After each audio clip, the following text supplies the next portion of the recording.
YNABers. My name is Jesse Meekum, and this is podcast number 6 for You Need a Budget, where we teach 4 rules to help you stop living paycheck to paycheck, get out of debt, and save more money faster. Today, we will be talking about one of the most embarrassing moments of my teenage years. There were many. This one was up there pretty high. Luckily, it only involved one other person, and there were no video cameras on cell phones at the time.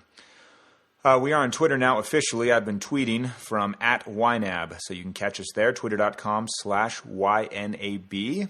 Also, I don't know if you noticed this, there's so many sweeping changes that have happened, but we have bump music on the podcast. I hope you appreciated it. That was a little bit of a trick, considering we have no skills here in that regard. But I had someone very skilled do it for me, a YNAB fan that said, hey, your podcast could use some bump music, and I think he was right. Oh, we've been doing a lot of different topics for these podcasts, and today will be no different. I wanted to talk to you guys about budgets and suffocation, and thought that would be best with a story. As I mentioned in the podcast, I think it was 2 weeks ago, talked about my cool weight room. I actually posted some pictures on the blog that you can see if you want. People were asking about that. So there's some pictures up, and it is a dungeon door that you see. I've always been into, well, not always, but since I was about 14, I've been into weightlifting, and I was getting pretty good at it. And I was in my senior year of high school, and there was this gym that opened up pretty close to my house. And they were doing this big build-out of a massive gym next door in this, what was an old department store. And so for the time being, they were in this small, what was a shoe store, just neighboring them. And that was where all the gym was. The free weights, which is the only place in a gym that counts for anything, was in the back and kind of tucked in this little room. And I signed up because the rates were steal because they barely had any equipment. But they had all the equipment that matters, like barbells and dumbbells, squat racks. So it was perfect for me, and I ended up signing up, and I would go there in the mornings. They opened at 5 o'clock, and they would actually open about 5:10 because the secretary was habitually late, which bugged the heck out of me. But we would sit there, well, I would sit there by myself, 5 in the morning. She'd roll up about 5:10, open the door for me, and I'd get going. I was working on a bench press routine, and if you're 18 years old, 17, 18... actually, even now, guys, if you tell someone you lift weights, they ask, how much do you bench? That's, the great test. So, of course, I'm working on my bench press as a 17-year-old kid. And I also should preface this by saying I know a lot more than I did when I was 17. Even though I knew everything then, I know more now than I did. And a lot of what I did in this story was dumb. I recognize that. So you don't need to write to me and tell me how stupid it was. In my own, whatever dozen years since then, I've learned that it was dumb. I actually knew right after the fact. So no need to send me any emails telling me how wrong it was. I go down and I get set up for my bench press. I've been working on this program where it claimed to add a significant amount to your bench, but you had to use very heavy weight. And heavy weight is the most effective. So I'm the only one there besides this secretary. She's out in the front, sitting at the front desk, and I'm in the back, in this separate room. And I'm working on my way up the weights, and I was up to, the week before I'd done 280 for one, which is a respectable bench press. I only weighed 155 pounds, just to give you dudes reference there. Respectable bench press. The equivalent of paying off your mortgage, in the financial realm, is a 300-pound bench press. So whatever one you reach, you get, major kudos from me. If you reach both, awesome. So I had 300 pounds, as this big nirvana, and was just dying to get there. And I was a little anxious and kind of jumped the gun, where the prior week I'd done 280 and gotten it up fine, just 280 for one. I decided I'd go for 285.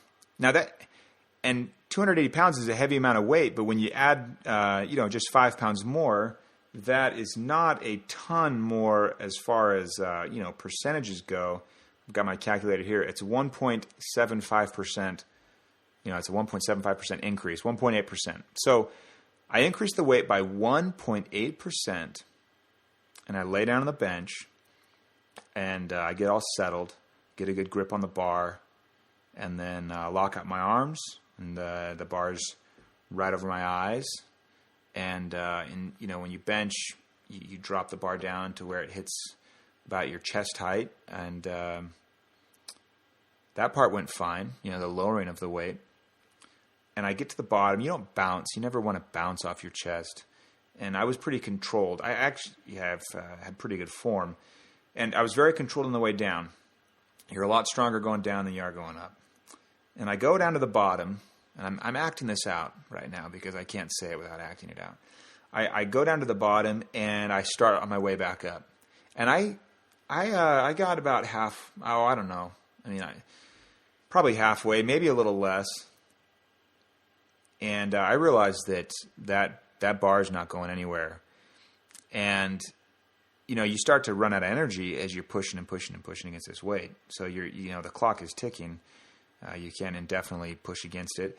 And I couldn't get it off. And I knew once I lowered it to my chest, there was no way I was going to be able to get it up again, get it that far and then past the sticking point. Absolutely not. I was already getting pretty darn gassed at this point. So I get it up there, and I'm thinking in my head, I cannot let this down to my chest. It'll be totally stuck. And this is a lot of weight. Well, I was stuck. I couldn't hold it up any longer. I lowered it down, and it's sitting on my chest. Now, the thing about 285 pounds on your chest is it's not really that big of a deal as long as you can kind of push against it a little bit and, relieve your sternum of the weight there that's starting to kind of push down. But at that point, I was thinking, well, I had it pinned. I probably shouldn't have pinned the weights, to be honest, but I had it pinned so that any of the plates wouldn't slide off. And so I wouldn't have been able to tilt and have the plates slide off and then have the bar fly and, be out of it. So I was thinking, well, I could roll it down my chest and then down my stomach and then get to my hips. And at that point, sit up and just kind of, squeeze my way out of it. But that didn't seem that comfortable, and I was starting to lose energy. And I ended up having to do the most embarrassing thing I've ever done. Not ever. But up to that point in my life, it was pretty darn embarrassing. And I had to call for help. And I knew there was only one other person in the gym, and that was this secretary. Now, the secretary worked at the gym, but I don't think she stayed there after hours to lift weights. So I yell for her in the the manliest way you can possibly yell for help to the secretary of the gym. And she was a little slow, in my opinion, coming back. And she finally gets back, and she freaks out right away. I mean, she screams as if you would have thought the weight was on my neck. So she loses it, and I have to talk her through it and say, hey, I just need you to help me get this up, just to get it off my chest, and we'll be set. And so she kind of gathers herself and then walks over to the, and I tell her, I said, stand at my head, grab the bar, and on the count of 3, I'm going to push as hard as I can, and you pull up as hard as you can, and let's get this out. By this time, my arms are so worked just from trying to keep it off my chest and be able to keep breathing. We'll get more to that, more on that later. And so she grabs it, and I say 3, and I felt like I was doing the rep again for the first time. And so it was agonizingly slow, and I hope she was pulling as hard as she could. It didn't feel like it, but she was there and did give me enough help to be able to get it all the way out and get my arms locked out and set it on the rack and get up. And she was, my manhood was on the floor, and that was the end of that. So I told her thanks. And the only other story that was funny in relation to bench pressing was one time where I asked a guy for a spot, and he was leaning over me, and I'm bench pressing, and he'd been working out, so he was kind of sweaty, and this drip, his hair was, kind of wet, and I I'm sitting there, in the middle of my reps, and this drop of his sweat, just falls off the tip of his hair, lands right between my mouth and my nose, right in that little spot where you could hold a drip, little indentation. And he says, "Sorry," as I'm doing it. And when I was done, I wiped it off. But I'm just glad it didn't go in my mouth. So, silver lining. Anyway, the key to that long story is I had done 280 just fine, right? I mean, I could have done it again, could have done it the next day again, I could have done it the next day again, would have not been a problem at all. Actually would have gotten stronger from it.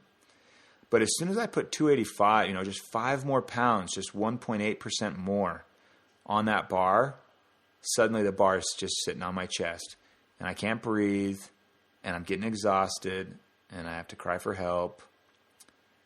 And I was reminded of this yesterday. I was working on a column for the Deseret News, which is a newspaper out here in Utah, and I was talking about fun money. And this isn't just related to the category-specific fun money that everyone should have, but just related to breathing room in your budget in general. And I've told this story before, but I'll tell it again.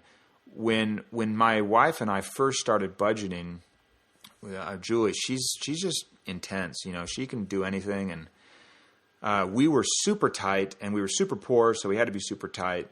And we didn't have any breathing room in the budget whatsoever. And I remember distinctly walking through the student center on my way to class. I'd get off the bus and always walk through the same spot. And I walked by this little bakery place, and they would sell these old-fashioned donuts. And I think they were 50 cents at the time. And they are really good. I would have them nuke them, put them in the microwave for about 5-6 seconds, and then they're just perfect. So I walk by this bakery place, and I see this 50-cent old-fashioned donut. And I want one, and I couldn't have one because it wasn't in the budget. And I remember feeling very depressed. And not that the donut or not having a donut got me depressed, but that it was like I just couldn't do anything. I had no prospects for fun in the near future. And it was depressing. So I came home. We'd been doing this for about 2 weeks, doing our budget, newly married. And I come home to Julie. I was like, we got to talk about this. I just feel like I'm suffocating. I can't breathe. This budget is laying across my chest. No breathing room at all. And she, with 2 months of wisdom under her belt as a wife, says, well, I think we should, I don't remember her exact words. I think we should give ourselves a little bit of breathing room, give ourselves some fun money. I don't know what the term she used, probably neither of those. But it was brilliant. We chose, and it's interesting that we chose this, we chose $5 per person per month, which meant I could have bought 10 donuts, or one every 3 days. And I felt just absolutely liberated at that point. $5. I mean, you find $5 in your shoe, and so it just wasn't a big deal. The cash, it had zero impact on our cash flow, zero, but it really, really made a difference. Psychologically, it let us just, gave us the breathing room we needed. Suddenly we could bench press 280 and we could work with a budget and everything was fine versus trying to operate at the very limit, just out of our capacity, putting on just 5 more pounds, 2.5 pound plates, putting those on there, and suddenly we're totally stuck and can't breathe. And that breathing room is critical. So in your grocery budget, add a little breathing room. In your fun money, that's a little breathing room. In your entertainment, in your miscellaneous category, have some. Have it where that you just got a little leeway. And if you don't have a lot, then just do a little bit, but have some in your budget. And then get aggressive in your other categories. So push the envelope, and then when you feel like, hey, we're maybe going too far, you can always scale back a little bit. It doesn't mean budgets don't work. It just means you need to give yourself some breathing room and back off a little bit. So there's my story. Embarrassing moment, being rescued by the gym secretary while bench pressing. I am grateful she was there. Give yourself some breathing room in your budget. This is podcast number 6. My name is Jesse Meekum, and this is for youneedabudget.com. Thanks, everybody. Catch us on Facebook. I asked a question, what's the most frugal thing you've ever done? Somebody mentioned something. Let me pull that up here. Very first comment from Coral. I hope I got that right. I asked, what's the most frugal thing you've ever done that might make us all roll our eyes in your general direction? And she asked, she answered, I've started cutting the plastic grocery bags into plarn, quote unquote, plastic yarn, to crochet reusable bags to get the extra rewards points, which translate to money back at the store. So the store is obviously giving money back if you're using reusable bags, and she is making her own from the plastic grocery bags using plarn. Awesome. So far, I think she might be the winner of the Tightwad Gazette that I'm giving away as part of that. But yeah, there were some good answers on there as far as what you've done that's frugal that might make us roll our eyes in your general direction. But thanks for listening to this podcast, and I hope to catch you guys next week. Looking forward to a very nice holiday season. At this point, your Christmas budget should be 11/12 funded. If you're a little ahead of the game, maybe completely funded, or you've already started draining it, purchasing gifts and all sorts of fun things for the holidays. So we'll talk to you guys next week. Thanks so much for listening, and we will catch you then. Bye.